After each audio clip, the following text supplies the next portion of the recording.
This isn't for West Wing Week, is it? Welcome to the West Wing Week, your guide to everything that's happening at 1600 Pennsylvania Avenue. But first, a brief message from the Vice President of the United States, Joe Biden. Hi, folks. The Recovery Act has already saved or created as many as 2.8 million jobs. But in a sense, we're just getting started. This summer is going to be the most active season of the Recovery Act projects since it's been passed. And the President, Cabinet members, and I, we're going to be traveling across the country to visit some of the thousands of active Recovery Act projects. Roads, bridges, water projects, infrastructure projects, all putting people back to work and making for better, more productive communities. So check it out. Check it out at thewhitehouse.gov/recovery. This week, June 11th to June 17th, or Gatorcade.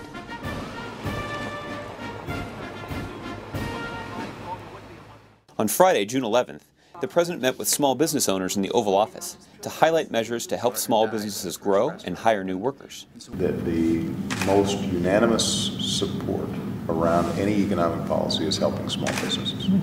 I think the American people generally feel a great deal of affinity to folks like you. You know, they can see themselves in you, you know, and they understand how important it is to when you're starting something up to have some support. He then delivered a statement in the Rose Garden urging Congress to take action on his proposal.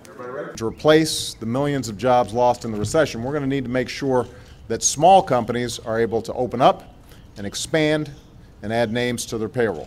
On Monday, June 14th, President Obama made his fourth trip to the Gulf Coast to review conditions on the ground in Mississippi, Alabama, and Florida following the BP oil spill. He began with a briefing in the Coast Guard station at Gulfport, Mississippi, where he met with Governors Barbour and Jindal, as well as other local officials. Folks around the table here have been working 24/7. The governors, they've been on a constant state of full alert and have been putting in a lot of time and a lot of energy working with Thad Allen to make sure that in dealing with this disaster, we are minimizing the short-term impacts and we're making sure that we've got the resources to fully recover. The President and National Incident Commander Admiral Thad Allen then spoke with local residents whose livelihoods had been threatened by the spill. But one of the things we've been able to avoid across the entire Gulf, because the way we've been managing this, is impact on shipping and ports. There have been no ports closed. Right. And that potential exists from time to time, but we've had cleaning stations, places to decon, and then work with the ports. They stopped at a snow cone stand to cool off before the President departed for Alabama. I think lemon lime's the right one. Don't you think? That's something else we agree on. Come on, guys. Upon arrival, the President toured the staging facility in Theodore, Alabama, where the boom that protects the coast from oil is cleaned, repaired, and redeployed. It actually fuses the PVC together. Fuses into the boom itself. Yes, sir. He then talked to Alabama officials about the scope of the government's efforts and the challenges that lie ahead. We are seeing an enormous response, but I'll be honest with you, even with as good of a response as Steve, Thad Allen, and others have mounted, this is going to still have a significant effect. There's going to be oil that comes onto the coast all across the Gulf. President Obama then took a ferry ride from Dauphin Island to Fort Morgan to take a close look at the channels or cuts in the coast, the areas most vulnerable to the spill. Figuring out what we can do here, as Thad said, our best option probably is if oil starts coming through here, you just got to skim it. Yes. You got to have a lot of skimmers, and you just got to try to get, Try to hit it off. Afterward, the President ended a busy day with dinner at Tacky Jack's restaurant in Orange Beach, Alabama, surprising patrons and taking the opportunity to speak with Mayor Kennan about what can be done to protect the shore. But we've got it triple boomed, and we shut down boat traffic everywhere down this way, so it had really helped keep the oil within the confines of the pass. On Tuesday morning, June 15th, the President and Florida Governor Charlie Crist visited the unblemished beaches of Gulf Breeze, Florida, before holding a meeting with local officials at the Fish Sandwich Snack Bar. There are risks involved with that, and it would make sense for us to have a more comprehensive energy strategy that focuses on clean energy. That's going to be a major debate, because it's hard. It requires us to change our patterns of living and our economy in ways that we've been putting off for the last 50 years, as long as you and I have been around. Our economy is built on cheap gas and readily accessible gas. Before heading back to Washington, D.C., President Obama visited our servicemen and women stationed at Pensacola Naval Air Station, to thank them for their help in the effort to contain and control the BP oil spill. Here at Naval Air Station Pensacola, you've been one of the major staging areas. You've helped to support the response effort, and I thank you for that. And I know the people of Pensacola thank you for that. And all along the Gulf Coast, our men and women in uniform, active, Guard, and Reserve from across the country are stepping up and helping out.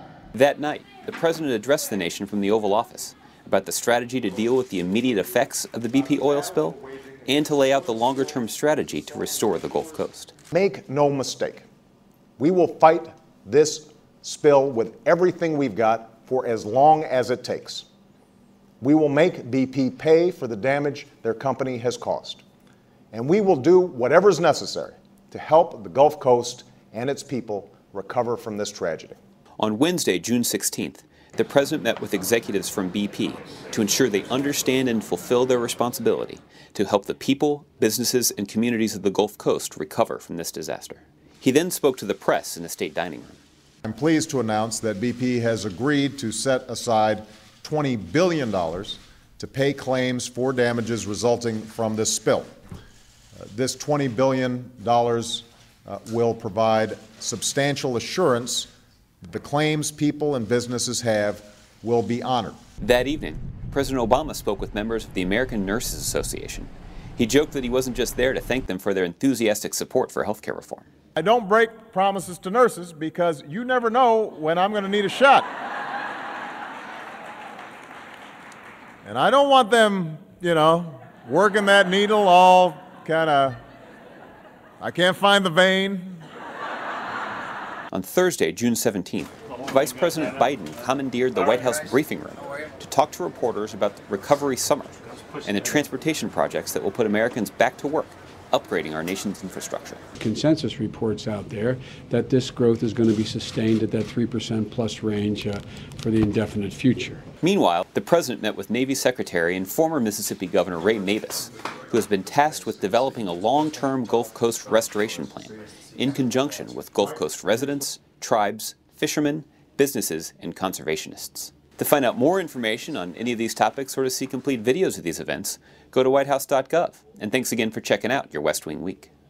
Sorry, just before I go on, is that a butterfly on the back of your boot there, Dad? It certainly is. That doesn't convey the kind of toughness that we tend to like to see out of our... A butterfly, a former middle linebacker. I'm not sure what's going on here, sir. I mean, how about Please don't tell the troops.